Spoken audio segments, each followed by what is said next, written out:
SSC পরীক্ষার সময় coaching বন্ধের নির্দেশনা মানছে না অনেকে। রাজধানীর শাহজাহানপুর, মিরপুর সহ অনেক এলাকায় কৌশলে এখনো চলছে কোচিংয়ে পড়াশোনা।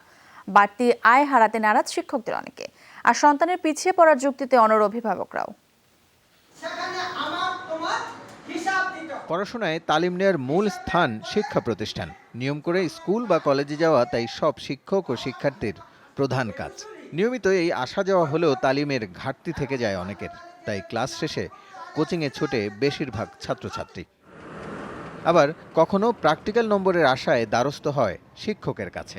মন্ত্রণালয়ের চোখ এড়িয়ে বিদ্যালয়ের ভেতরেই প্রাইভেট পড়ান কেউ কেউ। বর্তমান স্কুলে পড়াচ্ছেন, আগে কয়েকটা মাস আগে উনি কোচিংয়ে পড়াইতো, বাসায় পড়াইতো। পয়েন্ট কম আসবে, ভালো পলিটেকনিক্যালে চান্স পাবো না। ক্লাসে আসলে ক্লাস হয় না নিয়মিত, স্যাররা এদিক ওদিক চলে যায়, এই জন্য ক্লাস আসতে মন চায় না। সকালে ব্যাচে 15 থেকে 20 জন, তারপরে ব্যাচে আবার 15 থেকে 20 জন আলাদা আলাদা ক্লাসে।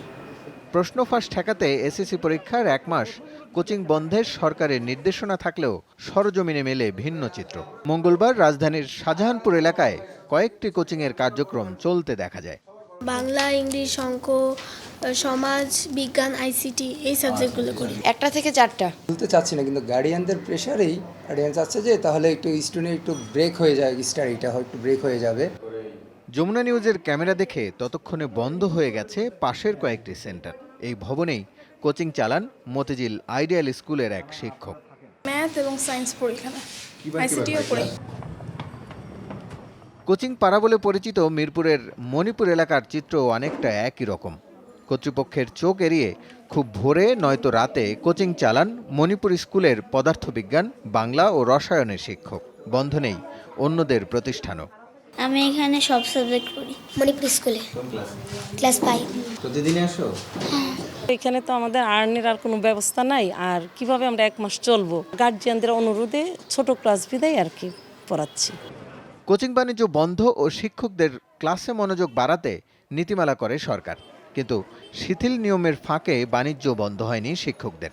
ক্লাসে পড়ার মান ও পর্যাপ্ত শিক্ষক নিশ্চিত না করে কোচিং পুরোপুরি বন্ধের বিপক্ষে অভিভাবকরা। সময় দিচ্ছি 35 মিনিট, সে কীভাবে কী করবে? এই জন্য আমরা এখানে সময় পাচ্ছি, একটু ফ্যাসিলিটিস পাচ্ছি, ফর দ্য রিজন আমরা এখানে মুভ করতেছি। বাসায় একজন টিচার 10 থেকে 15,000 টাকা ছাড়া বাসায় টিচার যায় না, কিন্তু কোচিংয়ে আমরা অল্প টাকায় সব সাবজেক্ট পড়াতে পারি। যে নামেই হোক না কেন, শিক্ষকদের ক্লাসের বাইরে পড়ানো ও কোচিং বাণিজ্য নিয়ে আদালতের সিদ্ধান্ত জানা যাবে 7 ফেব্রুয়ারি। রাসেল আহমেদ, যমুনা নিউজ, ঢাকা।